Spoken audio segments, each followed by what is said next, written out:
Why do intelligent people often feel lonely? Have you ever wondered why some of the most thoughtful, intelligent people you know often seem alone?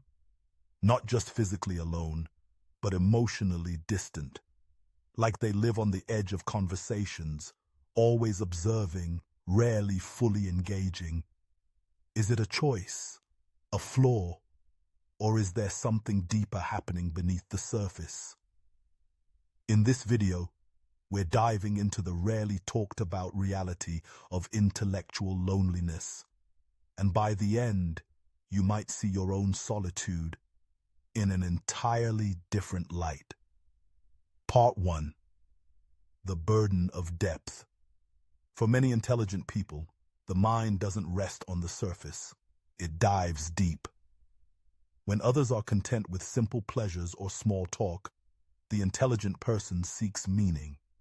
Not because they're trying to be difficult, but because that's how their brain is wired. They crave depth, complexity, layers. But in a world that moves fast and thinks shallow, depth is often misinterpreted as being too much, too intense, too serious, too sensitive. So they pull back, not out of arrogance, but exhaustion. Because explaining their thoughts often feels like speaking a different language. They don't want to impress you. They want to connect. But finding someone who can hold space for their inner world, rare. And that rarity becomes a quiet ache they carry everywhere. Part 2. The curse of perception. Intelligent people often see what others miss.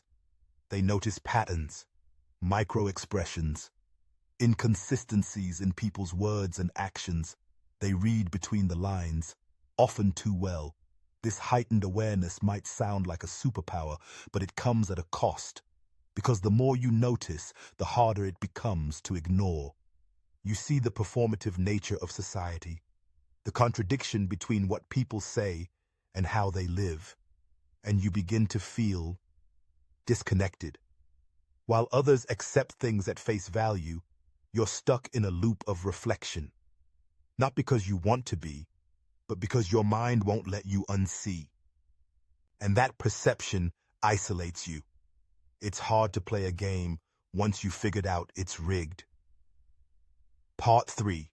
Emotional intelligence and invisible weight.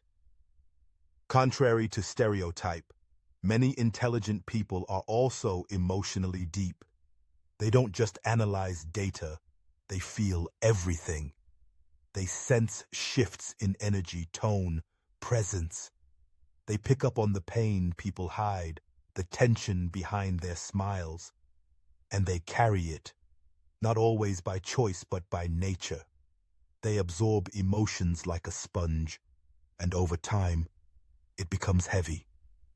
What's worse, most people don't even notice, because the intelligent person learns to mask it well.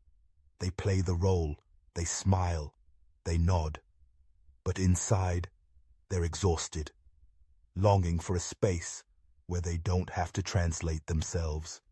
They don't want to be fixed. They just want to be felt. Part 4.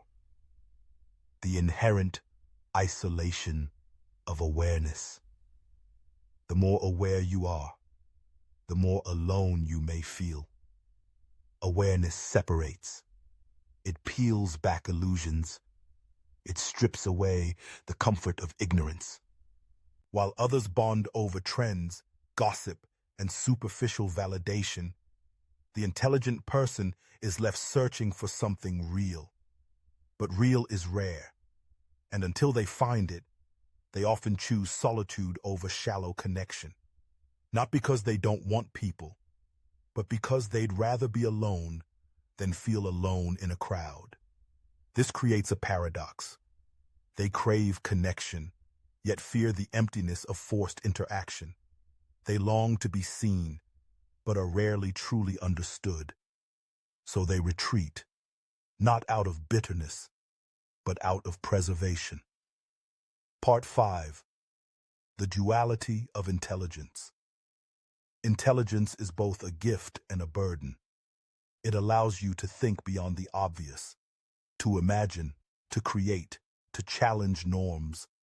But it also means living with complexity.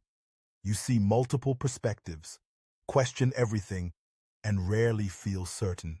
You don't fit into boxes, and most systems thrive on boxes. This makes it hard to belong, because you're constantly reshaping what belonging even means. You're not difficult, you're designed for depth. And the world isn't always ready for that. But that doesn't mean you should shrink or silence yourself. It means you must find the courage to honor your own mind, even if that path is quieter. Ending. You are not alone. So, why do intelligent people often feel lonely? Because they see more, feel more, reflect more, and that depth isn't always met in return. But here's what they forget.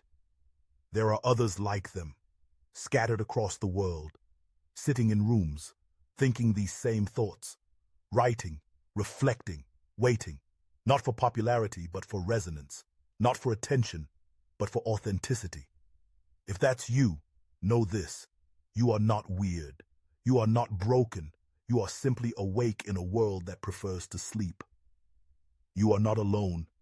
You just see what others refuse to face.